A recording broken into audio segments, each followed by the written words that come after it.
r/AskReddit. People that have moved into a house or apartment. What's the most interesting thing you found from the previous occupants? My uncle bought a house from people whose mother had passed away.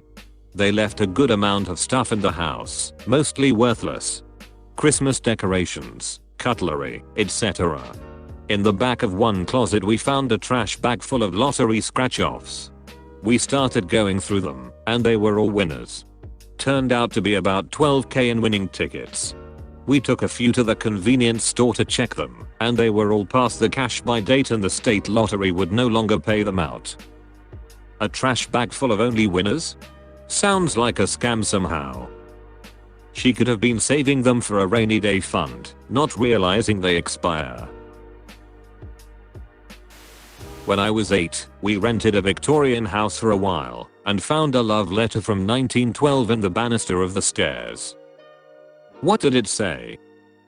We've since moved from that house since we were renting it, but it was my favorite we had ever lived in. It was built in 1903. There were lots of fireplaces as well as a set of servant stairs. We had to move out after about a year though. The letter. Well, Edna thought that I would write and tell that I loved you. William that you was with came in town, but I don't really think that you love him. I better not see him or I will beat him up for going with my girl. Listen Edna, me, I just can't hardly do it, leaving my darling. You can write me a loving letter. PS. Don't tell me that you love me until you do. I don't like that way that you done at the picnic, but I will excuse you. I don't think you knew. Found out that there's a spot where you can get under the cabinets in the kitchen. My cat hid there a lot the first couple of days, and after that I noticed a mysterious increase in dusty cat toys. Eventually he dragged all of the previous tenants' cat's toys out from under there. I bet your cat felt like he hit the mother lode. Dishes still in the dishwasher. After closing we were at the house celebrating, and they showed up asking for them. We found a very nice set of Corning backer in a cabinet about 15 years ago. Still use it today. Exactly how I got my crock pot. I texted the previous owner about it and he said, "Oh god, please don't tell my wife. We have like 3 already. Just take it." Pennies. Me and my homies found like $6 worth of pennies and nickels under the carpets from 1980 and before. At my old place there was one spot in the yard that was covered in change. Literally paved with money. It was like someone dumped buckets of change on this one spot and spread it around. My dad and I raked up what we could and ended up with $50, and we didn't even get close to all of it. I have been wondering for years why someone would do that, and I still have no clue. Mini vials of very tiny fish in the backyard. I live near a college, so I'm hoping it was some biology project leftovers and not anything crazier. It was weird though, they were completely intact, even though being in some sort of liquid, half buried in the dirt for an obviously long time. Or fish funeral. I can imagine a kid insisting they need to be buried in water like they lived.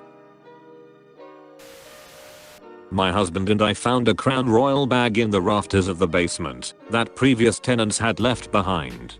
As soon as I saw it, I yelled, "Open it. Open it. It's money or drugs." It was not money or drugs. It was a purple dildo and some lube. Why are so many dildos purple? I still haven't decided on my undergraduate thesis topic. This might be it. Can finally get my theology degree. A 1950/1960 nuclear bomb survival kit. Complete with rice in a can and a pamphlet that instructed mothers not to let their radiated children inside if they were playing outside when the bomb went off. So amazing. Way back on January 1st, 1976, my family moved into an apartment. I was 10 years old at the time. We had just come to Canada in June. While we were cleaning my room before painting it, we took off the radiator cover to clean the inside. Under the radiator cover was a complete, handmade game of Monopoly. I didn't really know English at the time and didn't know what Monopoly was. Later I found out that the two boys living in that room had been a couple of years older than me. Their parents had been very strict old world traditional and had refused to let them buy a Monopoly game, so they had handcrafted their own and kept it hidden in the radiator. My wife and I bought a house almost a year ago, and we did multiple inspections and walkthroughs with the realtor and home inspectors, and nobody noticed the big bang in the garage until the day we were moving stuff in.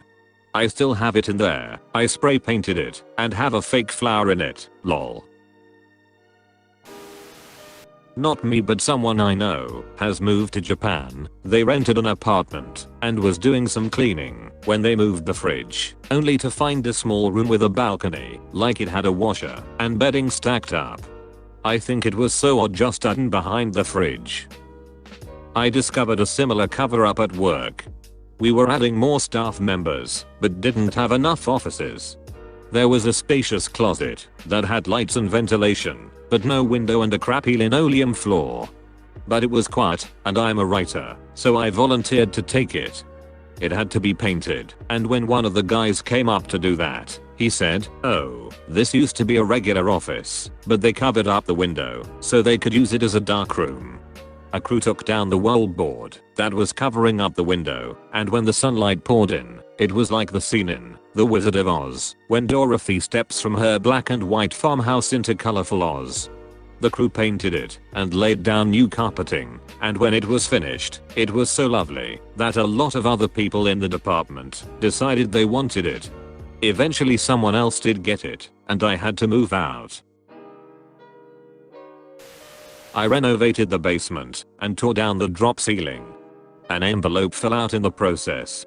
I was hoping for money, but I got something better. In the envelope was a bunch of evidence collected by the ex-husband that she was cheating on him. Credit card receipts, hotel receipts, lewd emails, and dick pics. It was gross, but awesome at the same time. I hope he used the info in the divorce. I hope so too.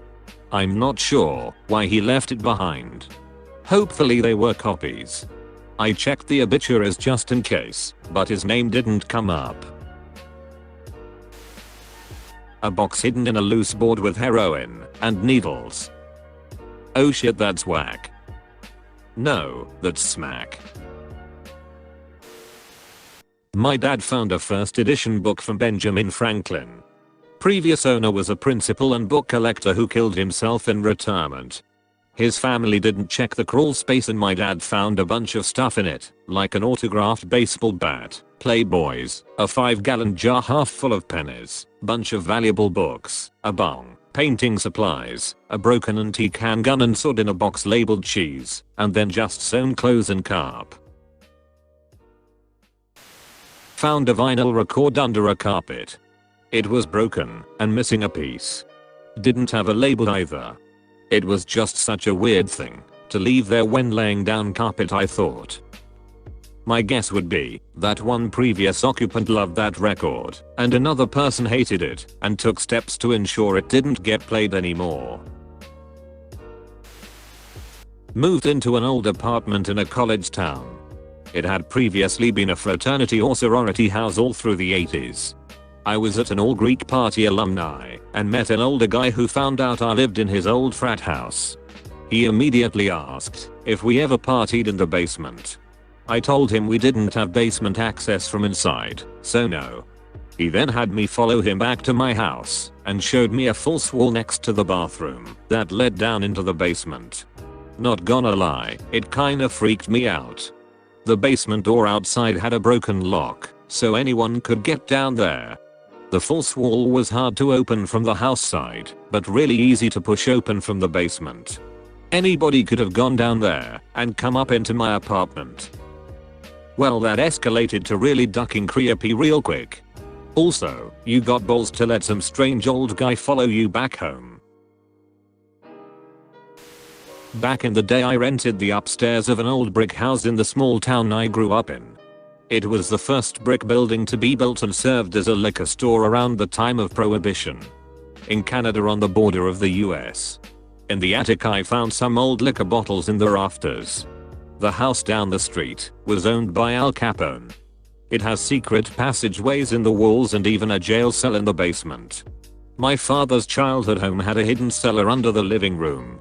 And some of his neighbors had tunnels in their basements that had been blocked up. The yellow-orange goo dripping from our walls as the cigarette tar seeps out when the humidity gets too high while I shower. After 3 full washes there's little gift left. Gross. At least it was just cigarette tar and not honey because bees were living in the walls. Not me, but there was this post a while back where a guy took down a wall so he could put in a shower, then found a hidden shower behind the wall. Task failed successfully. Not me, but my mom is an apartment manager. After someone moves out, you have to walk the unit looking for items and I usually help. Some people leave everything but a bag of clothes. But it never fails to put a smile on my face when I walk into the bedroom and find a stripper pole. I have found a countless number of them. Other thing is a whole fish tank with fish in it. Some guy left a bird. Another left a cat. We were home or keep them. The fish are in my mom's office, the bird flew away, and we still have the cat. Good times. My sister used to manage apartment buildings and ended up with one of her cats that way. What kind of jerk leaves a live animal behind? One of my cousins and his wife moved into their first house, which 2 owners before him had been a medium-sized drug dealer. The rumor was that there was still cash money stashed somewhere in the house. The previous owner thought it was in the backyard and spent their weekends digging holes to no avail. So my cousin and his wife would go around putting their ears to the various walls and knocking on them listening for hollow or dead spots. He and his wife talked about drilling holes in some of the walls, but decided against it. After a year they decided to repaint and were going through and came to one of the bedrooms, which was the only room in the house that had wallpaper. They didn't think anything of it until they stripped it off and saw the square marked on the wall. Turned out part of it was a supporting wall right up against one side of the square.